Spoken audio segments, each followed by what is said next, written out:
कर्म हमारा प्रबल धर्म है, कर्म हमारी భాష, జీవన్కి అభిలాష. మాకు చెప్పింది ఏంటంటే మన సన్మాన పత్రం కోసం వివరాలకు వెళ్తే సార్ చివరి వరకు చనిపోయేంత వరకు పని చేయాలి, పని చేస్తూనే చనిపోవాలి అనే సూత్రం. ఎందుకంటే సార్ పొలంలో నిజంగా అందరూ ఐడియల్గా తీసుకోవాల్సిందే. ఖాళీగా ఉంటే ఆయన అనారోగ్యం, ఏదో పని చేస్తూనే ఉండాలి, చనిపోయే వరకు పని చేస్తుండాలి ఆయన సిద్ధాంతాన్ని మాకు చెప్పారు. ముచ్చల్లో నేను వెళ్ళాం పొలంలోకి 2 సార్లు. శ్రీరామకృష్ణ కారు వెళ్ళలేదు, వెనక్కి వచ్చాం. కానీ చివరిలో ఈ వివరాలు తెలుసుకోవడానికి వెళ్ళినప్పుడు పొలంలో దొరికారు. 3 కిలోమీటర్లు లోపలికి వెళ్ళాల్సి వచ్చింది. అక్కడ కూర్చోబెట్టి ఈ విషయాలు చివరి నిమిషంలో కూడా ఒక జ్ఞానాన్ని ఆయన సంపాదించాం. ఆయన ఆదర్శంగా తీసుకోవాలి. ఇప్పటికీ సైకిల్ తొక్కుతూ ఆరోగ్యంగా ఉన్నారు, 83 సంవత్సరాలు. ఆయన మీకు వెహికల్ ఏమైనా పంపాలా సార్ అంటే, వద్దురా, నేను ఎలమంచిల్ వెళ్ళి 8 గంటలకు బయలుదేరి మరలా 9 గంటలకు మీ దగ్గరికి వస్తాను, నాకేం వెహికల్ అక్కర్లేదు అన్నారు సార్. అంచేత అన్ని ఆదర్శంగా మన అందరూ తీసుకోవాలి. ఆరోగ్య సూత్రం, చదువు, నాలెడ్జ్ అన్నింటిలో కూడా వారికి అభినందనలు తెలియజేస్తుందిగా మన మిత్రులను కోరుతూ బయోడేట్. లో జన్మించిన శ్రీ తాళ్ళూరి వెర్రయ్య గారు ప్రాథమిక విద్యను యలమంచిలిలోను, మెట్రిక్యులేషన్ భీమవరంలోను, ఇంటర్మీడియట్ విద్యను పాలకొల్లులోను, బిఏ ఆంధ్ర యూనివర్సిటీలోను, ఎంఏ హిందీ అలీగఢ్ యూనివర్సిటీలో 52లో ఆచంటలో గ్రేడ్ 2 హిందీ పండిట్గా ప్రవేశించి 1966లో గ్రేడ్ 1 హిందీ పండిట్గా యలమంచిలిలో ప్రమోషన్ పొందారు. ఆచంట అనంతపల్లి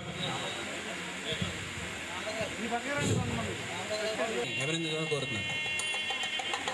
ఆచంట, అనంతపల్లి, పాలకోడేరు, వేగేశ్వరపురం, యలమంచిలి, దొడ్డిపట్టలో విద్యాబోధన చేసిన మీరు అత్యధికంగా యలమంచిలిలో ఎక్కువ సంవత్సరాలు పనిచేసి మొత్తం సర్వీసులో 30 సంవత్సరాలు మీ సేవలను పొందిన అద్భుతమైనటువంటి అధికారిగా మరి పదవీ విరమణ పొందారు. శ్రీ తాళ్ళూరి వెర్రయ్య గారు 1946లో శ్రీమతి సత్యవతి గారిని వివాహమాడి 4 సంతానానికి తండ్రిగా వారిని ప్రయోజకులుగా చేసిన మీరు ఆదర్శ గురువే కాదు, ఆదర్శ తండ్రి కూడా. వీరి కుమారులు వెంకట సుబ్బారావు బీటెక్ హైదరాబాద్లోను, రామకృష్ణ బిఎస్సి, జగన్మోహన సీతారామాంజనేయులు బిఏ వైజాగ్లోను, సత్యప్రసాదరామూర్తి వ్యవసాయంలో స్థిరపడ్డారు. అలుపెరగని బాటసారి, విత్తు నుండి పంటను, చెత్త నుండి కరెంటును తీయగల నిత్య కృషివలును మీరు. 83వ పడిలో కూడా స్వయంగా వ్యవసాయం చేస్తూ సైకిల్ని నిత్య వాహనంగా ఆరోగ్య సూత్రాన్ని తెలియజెప్పిన మీరు ఎల్లప్పుడూ పనిచేస్తూనే ఉండాలి, పనిచేస్తూనే మరణించాలి అనే ప్రబోధాన్ని కలిగించి జీవిత నిత్య సత్యాలను నేటికి మీ విద్యార్థులకు అందిస్తున్న మీ క్రమశిక్షణ అద్భుతం, ఎల్లరకు ఆదర్శం. మీరు 2 నూరేళ్లు ఆరోగ్యంతో ఉండి గిన్నెస్ బుక్లో మీ పేరు నమోదు కావాలని ఆకాంక్షిస్తూ దొడ్డిపట్ల సదా మీ ఆశీస్సులు కోరే మీ శిష్య బృందం.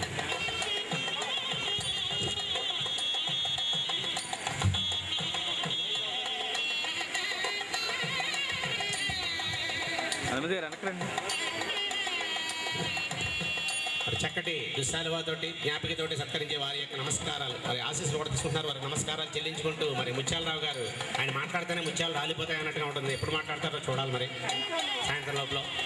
మరి అటువంటి సార్ని సత్కరిస్తున్నారు. మరి థ్యాంక్ యూ సార్. సార్ మీ స్పందన. నమస్కరిస్తూ పిల్లలకు ఆశీర్వాదాలు తెలియజేస్తూ, నేను ఇప్పుడు ఎన్ని చదువులు చదివినా, బిఏలు పాస్ అయినా, ఎంఏలు పాస్ అయినా, అమెరికాలో ఉన్నా, ఆఫ్రికాలో ఉన్నా, ఉండటానికి అన్నిటికీ ముఖ్య కారణం ఆరోగ్యం. ఆరోగ్యమే మహాభాగ్యం. అందుచేత ఆరోగ్యం కోసం మనం కష్టపడాలి, శరీర శ్రమ చేయాలి. చెప్పట్లే వాకింగ్ వాకింగ్ చేయాలి, మరి తప్పదు. శరీరాలు తగ్గించుకోవాలి. మనిషి అది ఎముక ఐరన్ ఉప్పుతో తయారైనటువంటి అస్థిపంజరం. ఈ అస్థిపంజరం మీద పెద్ద ఉండకూడదు, కండ ఉండకూడదు, పెద్ద కండలు అవి ఉండకూడదు, ఎరగనివ్వకూడదు. అది చేత ఏంటంటే ఆరోగ్యం ఉంటే కదా మనం అనుభవించేది. ఆరోగ్యం లేకపోతే ఇదిగో షుగరు, ఇదిగో బీపీ, అదో హార్ట్ టాబ్లెట్, అవన్నీ అందరూ బాధపడతారు. నాకు ఏ బాధ లేదు, షుగర్ లేదు, బీపీ లేదు, ఏ విధమైనటువంటి రోగాలు నా దగ్గరికి రావు, రానే మనం. నిజంగా కష్టపడతాను. అది శరీరానికి వచ్చిన చాలా దూరం నడుస్తాను కూడాను, సైకిలే కాదు నడుస్తాను. ఈ సైకిల్ తొక్కడం వల్ల నాకు బడాలు ఒక మొక్కలు పడుతుంది. అయితే ఎందుకు నేను చెప్పేది ఏంటంటే ఇంకా శిష్యుల గురించి చెబుతాను. హిందీలో సామెతలు ఉన్నాయి. మా కర్మ సిద్ధాన్ని చెప్పాను. కర్మ హమార ప్రబల ధర్మ. హే, కర్మ పని చేయడమే మనకి ముఖ్యమైనటువంటి ధర్మం. అన్ని ధర్మాల్లోనూ ముఖ్యమైన ధర్మం కర్మ, పని చేయాలి. కర్మ హమారి భాష, మనస వాచ కర్మ అన్నారు. వాచ కూడా మరి నోరు కూడా కర్మ కోసమే చేయాలి, కర్మనే చేయమని చెప్పాలి. సకర్మ మృత్యు, పని చేసుకుని చచ్చిపోవాలి. ఎవడో రాత్రి కొడుకున్నాడు, అమ్మ పొద్దున్న లేవలేదు చచ్చిపోయి అయిపోయి అట్లా అదృష్టం అంటారు. ఏమిటి అదృష్టం? సతగాడు కొడుకున్నాడు పొద్దున్న చచ్చిపోయి అదృష్టం. పూర్వం పెద్ద చెప్పేది రైతు బిడ్డని కనుక రైతు భాషలో మాట్లాడతాను. రైతు బిడ్డని పొలాలు వెళ్ళి పని చేసుకునే వాళ్ళం మేము. అవసరమైన దోళ్ళు కూడా కాసేవాళ్ళం. అది చేత రైతు భాషలో మాట్లాడతాను. మీరు ఏమనుకోకండి, పండితులు చేయాలి కదా. ఇంకా దక్షిణ భారత ఎడ్యుకేషన్ మెడ్రాస్లో రాష్ట్ర భాష ప్రైవేట్ డిగ్రీ తీసుకున్నాను. సెంట్రల్ ఇన్స్టిట్యూట్ ఆఫ్ హిందీ సంస్థ ఆగ్రాలో, తాజ్మహల్ ఆగ్రాలో భారతీయ హిందీ పాఠంలో డిగ్రీ తీసుకున్నాను. నేను ముఖ్యంగా ఏంటంటే బిఏలు ఎంఏలకి విలువ కనుక రెడీ చేస్తాను. బిఏ ఎంఏ వాటికి విలువ ఉండదు. అయ్యాక 4 డిగ్రీలు తీసుకున్నాను. పీజీ డిగ్రీ ఎలాగ ఉంటుంది. ఇది ఇంతకీ నేను చెప్పేది ఏంటంటే సకర్మ మృత్యు, పని చేస్తూ ధ్యానం విడిచిపెట్టాలి.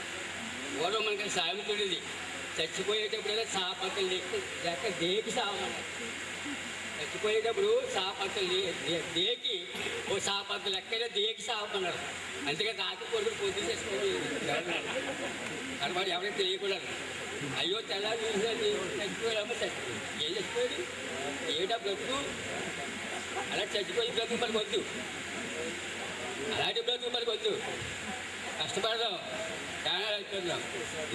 సరే, ఇక విషయం చెప్తాను. చేత సకర్మ మృత్యు హి హమారే జీవనికి అభిలాష. మన జీవితాశయం ఏంటి? పని చేసుకోవచ్చు. అది ఇలాగా ఇది ఎన్నో ఉన్నాయి అనుకోండి. సరే, ఇక శిష్యుల గురించి చెప్తాను. హిందీలో సామెతలు ఉన్నాయి. గురు గుడ్డి రహ మగర్ చాలా చీనీ బనగాయ. గురువు బెల్లంలాగా ఉండిపోయాడు, బెల్లం సొంత. గురువులంతా బెల్లం సొంతలా అలాగే ఉండిపోయాడు. చాలా అటు శిష్యుడు చీనీ బనగాయ, పంచదార అయిపోయాడు. బెల్లంలో చేసి పంచదార అయిపోయాడు. కొంచెం వెరీ టేస్ట్ఫుల్, మంచి రుచికరంగా తయారైపోయాడు శిష్యుడు. ఏదా మీ బెల్లం సొంతలే, మీరంతా పంచదారలు. పంచదారలు అంటే అందరూ పంచదారే కోరుకుంటారు, బెల్లం ఎవరు కోరుకోరు.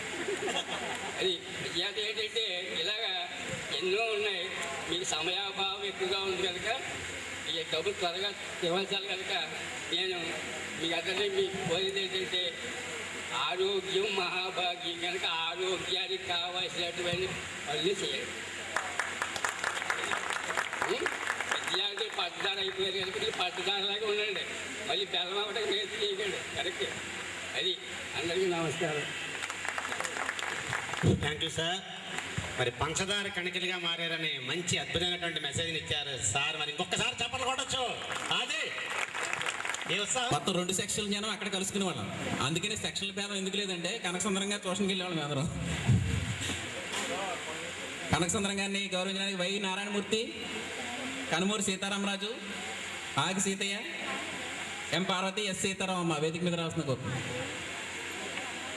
సోషల్ స్టడీస్ అండి, కానీ అన్ని సబ్జెక్టులు చెప్పేవారు. All in one. ఒక ఆల్ ఇన్ వన్గా మనం ఆయన పేరు చెప్పుకోవచ్చు. మరి చాలా కష్టం, ఎవరి సబ్జెక్ట్ వాళ్ళు చెప్పడం చాలా కష్టంగా ఉంది. మరి పుణ్య దంపతులు శ్రీ చామర్తి వెంకట సుబ్బారావు గారు, శ్రీమతి వెంకటరమణల షట్చక్రవర్తుల సంతానంలో చతుర్థ కుమారునిగా 1/4/1944 తాడేపల్లిగూడెం తాలూకా నందమూరు గ్రామమున జన్మించిన శ్రీ చామర్తి కనకసుందరం గారు నందమూరు గ్రామమునందు ప్రాథమిక విద్యను, నిడదవోలునందు హై స్కూల్ విద్యను, రాజమండ్రిలోని గవర్నమెంట్ ఆర్ట్స్ కాలేజీ నందు ఇంటర్మీడియట్ డిగ్రీ విద్యను అభ్యసించారు. ఆంధ్ర యూనివర్సిటీ నుండి పీజీ విద్యను ప్రైవేటుగా అభ్యసించి 31/8/1964లో ఉద్యోగంలో ప్రవేశించారు. ఖమ్మం జిల్లాలో ఉపాధ్యాయ వృత్తిని స్వీకరించి పశ్చిమ గోదావరి జిల్లాలోనికి ప్రవేశించి మాధవరం, దొడ్డిపట్ల, దువ్వ, కొవ్వలి గ్రామాలలో ఎందరో విద్యార్థులను ప్రయోజకులను చేశారు.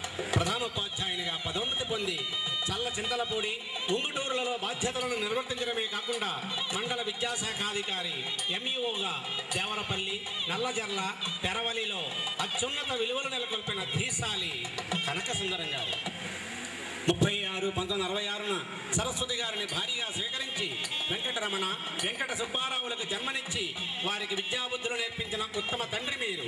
వీరి కుమార్తె వెంకటరమణ బిఎస్సి బిఈడిగా విద్యార్హతలతో అల్లుడు ఆరోగ్య శాఖలో హైదరాబాద్లో స్థిరపడగా, వీరి కుమారుడు వెంకట సుబ్బారావు ఎంఎస్సి గణితం విద్యార్హతలతో ఇన్కమ్ ట్యాక్స్ డిపార్ట్మెంట్లో సూపరింటెండెంట్ హోదాలో స్థిరపడగా, శ్రీ కనకసుందరం గారు 31/3/2002 పదవీ విరమణ చేశారు. కరణీక వంశోద్ధారక సంతానాన్ని వృద్ధిలోకి తీసుకురావడమే కాకుండా ఎందరో విద్యార్థులను తీర్చిదిద్దిన మీరు దొడ్డిపట్ల జిల్లా పరిషత్ హై స్కూల్లో పనిచేసిన 6 సంవత్సరాల కాలం ఓ స్వర్ణయుగం.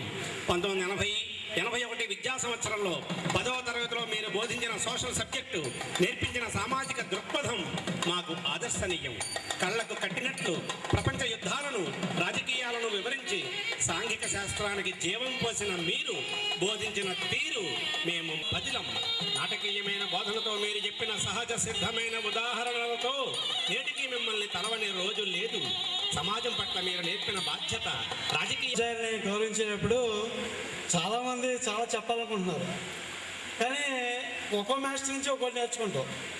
ఇందాక ఎన్ఎస్ శిష్యుడు అయ్యి టీచర్ అయ్యాడు. ఆ ఇన్స్పిరేషన్ మనం ఇక్కడ ఎన్ని చెప్తామన్నా ఆయన వచ్చేసి చెప్పేసాడు మన సహదేవుడు ఎన్ఎస్ మాస్టర్. ఎందుకంటే ఆయన ఎన్ఎస్ మాస్టర్ అయిపోయాడు. ఇప్పుడు నేను చెప్పుకోవాలనిపించింది నాకు, ఎందుకంటే నేను సుమారు 15 సంవత్సరాలు రాజకీయాల్లో గడిపాను. ఆయన చెప్పిన పాటలు సిపాయి తిరుగుబాటు చూస్తే బ్రిటిష్ వాళ్ళని ఎలా కాల్ చేయాలనే ఇన్స్పిరేషన్. అల్లు సీతారామరాజు, సుభాష్ చంద్రబోస్ చెప్తే కమ్యూనిస్ట్ సిస్టంలో దిగాలనే ఇన్స్పిరేషను నాకు కలిగింది. మొదట అది నా బీజం. ఆయన ఆ విధమైన చేయటం వల్ల నేను 15 సంవత్సరాలు సమాజంలో బతికాను. అంటే నా కుటుంబంలో బతకకుండా జనంలో బతికాను, జనం కష్టాలు తెలుసుకున్నాను, జనం సుఖాలు తెలుసుకున్నాను. 15 సంవత్సరాలు దాంట్లో కలిపి ఆయన ఇన్స్పిరేషన్ అనేది చెప్తున్నాను. నేను నేర్చుకుందంటే సమాజాన్ని స్టడీ చేశాను. ఆ మాస్టర్ యొక్క ఔన్నత్యం, గొప్పతనం మాకు ప్రతిబింబించడం వల్ల ఎవరైతే కష్టపడుతున్నారో, ఎవరైతే సుఖపడుతున్నారో, ఎవరైతే ఇబ్బందులు పడుతున్నారో తెలుసుకుని తర్వాత కొన్ని అనివార్య కారణాలు మారినప్పటికీ మొత్తంగా ఆ ఇన్స్పిరేషన్ మాత్రం మాకు ఎల్లప్పుడూ జీవితంతో ఉంటుందని కనకసుందరం గారికి చెబుతూ ముగిస్తుంది. ఇప్పుడు సినిమాల్లో చూస్తాం, జీవించేసిన పాత్రలో జీవించని సినిమా హీరోలు చెప్తుంటారు. మేము మా లెసన్స్లో ఇన్వాల్వ్ అయిపోయి ఒక ఎమోషనల్గా పాఠం చెప్పడం క్లాస్ తరగతి రూమ్లో కనకసుందరం గారు. ఆయన సోషల్ సబ్జెక్ట్లో క్లాస్ రూమ్లో మేము ఉంటాం. సోషల్ సబ్జెక్ట్ అయితే ఇంటి దగ్గర మ్యాథ్స్ కూడా వినేవాళ్ళం. మ్యాథ్స్ కూడా అంతే బాగా మాకు అద్దుకునేలా చెప్పేవారు. నిజంగా ఒక ఆవేశం పడుతూ ఒక ఇన్స్పిరేషన్, ప్రపంచ యుద్ధాన్ని అయినా సరే రాజకీయాన్ని అయినా సరే చెప్తున్నప్పుడు ఆయన ఆవేశపడి అందులో ఇన్వాల్వ్ చేశారు. ఈ రాజకీయాలు ఇలా ఉన్నాయా అని ఈ రాజకీయాలను అవగాహన కల్పించింది మాత్రం కనకసుందరం గారు. మేము ఎప్పుడు మర్చిపోలేం. ఎందుకంటే ఈ వారం రోజులు కూడా మేము ప్రతి మాస్టర్ని ఏదోలా తలుచుకునేవాళ్ళం. మేము పనులు చేసుకుంటే మాకు రిలీఫ్ కోసం జోక్స్, వెర్రీ మాస్టర్ ఇలా మాట్లాడేవారు, హిందీ మాస్టర్, ఢిల్లీ మాస్టర్ ఇలా తాడుతూ కొట్టేవారు. ఈ వర్క్ చేసాం. ఒక్కొక్కరు ఒక రకంగా అందరూ చెప్పిన వాళ్ళే. అదే కనకసుందరం గారు చాలా ఎమోషనల్గా లెసన్ చెప్పేవాడు. క్లాస్ రూమ్లో ఎక్కడికో తీసుకుపోయారు. మేము క్లాస్ రూమ్లో ఉండేవాళ్ళం కాదు. రాజకీయం చెప్పిన ఒక ప్రపంచ యుద్ధాన్ని ఎవరికి అంటే యుద్ధం జరుగుతున్న అనుభూతి, అది కన్న పెట్టి కాల్చడం కూడా, సిపాయిలు తిరిగిపోవడం అంత ఆవేశం. ఇప్పుడు చెప్తే బాగుంటుంది. వేదిక మీద మేము చాలా ఎమోషనల్గా మేము ఇక్కడ యాక్ట్ చేస్తున్నాం. కానీ రాత్రిలో ఇక్కడ కూర్చున్నప్పుడు ఇక్కడ ఎదుర్కొని చేస్తే బాగుండదు. మీ స్పందన తెలియజేస్తుంటే మీ ఆశిస్తున్నాను, కోరుతున్నాను. Thank you sir. Bhagavan Shri Baba వారి నమస్కారం. కాలంలో మీకు పాఠ్యాంశాలు బోధించినటువంటి ఉపాధ్యాయుని సత్కరించేటటువంటి ఈ అద్భుతమైన కార్యక్రమం చూసి మేము అద్భుతంగా పులకరించిపోతున్నాం. మీరు పిలిచిందే తడవుగా మేము ఆనందంగా వచ్చి మిమ్మల్ని అందరినీ ఆస్వాదించడానికే వచ్చాము. మీరందరూ మా యొక్క బోధన అనుకోండి, భగవంతుడి దయ అనుకోండి, చాలా అద్భుతంగా అన్ని రంగాల్లో పైకొచ్చి ముఖ్యంగా సంస్కారం, మంచితనం అన్నీ కూడా నేర్చుకున్నారు. పెద్దల్ని గౌరవించడం, గురువుని గౌరవించడం లాంటి అద్భుతమైనటువంటి విశేషాలన్నీ కూడా మీకు ఉన్నాయి. మేము మా విధి మేము నిర్వర్తించేవాళ్ళం, అంతకంటే పెద్ద విశేషం ఏం లేదు. కానీ మీ మనసులో మీరు ఇందాక ఎవరో చెప్పినట్టు అద్భుతంగా మేము చెప్పిన పాఠాలు, అద్భుతమైనటువంటి భవిష్యత్తు అన్ని కలగాలని భగవంతుడు ప్రార్థిస్తూ సాయిరా. పగటికి సూర్యుడొక్కడే, రాత్రికి చంద్రుడొక్కడే, రాజ్యానికి రాజు ఒక్కడే, సామ్రాజ్యానికి చక్రవర్తి ఒక్కడే, సోషల్కి ఈసారి ఒక్కడే అనిపించేటట్టుగా అద్భుతమైనటువంటి పాఠాన్ని బోధించారు. Thank you sir. అలాగే తాళ దుర్గ, తాడి దుర్గ వచ్చిందమ్మా. వెళ్ళిపోతే సుబ్రహ్మణ్య మాస్టర్ మాకు. సుబ్రహ్మణ్యం గారు ఇంటికి వెళ్తే ఆ మాస్టర్ని కలిసారా, ఈ మాస్టర్ని కలిసారా అడిగి ఫోన్ నెంబర్లు ఇచ్చి మాకు చాలా సహకరించారు. వాళ్ళకి ఫోన్ చేసి నా ఎదురుగుండానే పీకే శర్మ గారికి ఫోన్ చేసి వీళ్ళు వస్తారు అని చెప్పేసి మాకు చాలా ఇన్ఫర్మేషన్ ఇచ్చి మాకు చాలా సహకరించారు. మమ్మల్ని ఏమ్మ అనే సంభవంతో ఇప్పటికి కూడా అప్పుడే మేము సిక్స్త్లో ఉన్నప్పుడు ఎలా ఉన్నారో ఇప్పుడు కూడా అలా ఉన్నారు. ఇంకా ఆయన రిటైర్ అయినట్టుగా లేదు. ఇప్పటికీ కూడా వెర్రీ మాస్టర్ చెప్పిన సూత్రం పాటిస్తూ ఆయన ఇప్పటికీ యానాం కాలేజీలో పనిచేస్తున్నారు జైలుగా. ఇప్పుడు కూడా నిరంతర శ్రమ చేస్తూ ఉన్నారు. వారిని భద్రాచలంలో సీతారాముల కళ్యాణాన్ని మిస్ అయ్యారేమో బహుశా చాలామంది, కానీ ఇక్కడ ఆ అనుభూతి పొందుతున్నారు. అలాగే తిరుపతి బ్రహ్మోత్సవాలను తలపించే విధంగా ఇక్కడ చక్కగా సత్కారం చేస్తున్నారు ఆ పుణ్య దంపతులిద్దరికీ కూడా నిర్వాహకులు శ్రీ కొనకంచి వెంకట సుబ్రహ్మణ్యం, పుణ్య దంపతులు శ్రీ కొనకంచి సుబ్బారావు, శ్రీమతి పర్వతివర్ధని గారు 8 మంది సంతానంలో ద్వితీయ కుమారునిగా కాళ్ళ గ్రామంలో 19/4/1952లో జన్మించిన అదృష్టశాలి శ్రీ కొనకంచి వెంకట సుబ్రహ్మణ్యం గారు.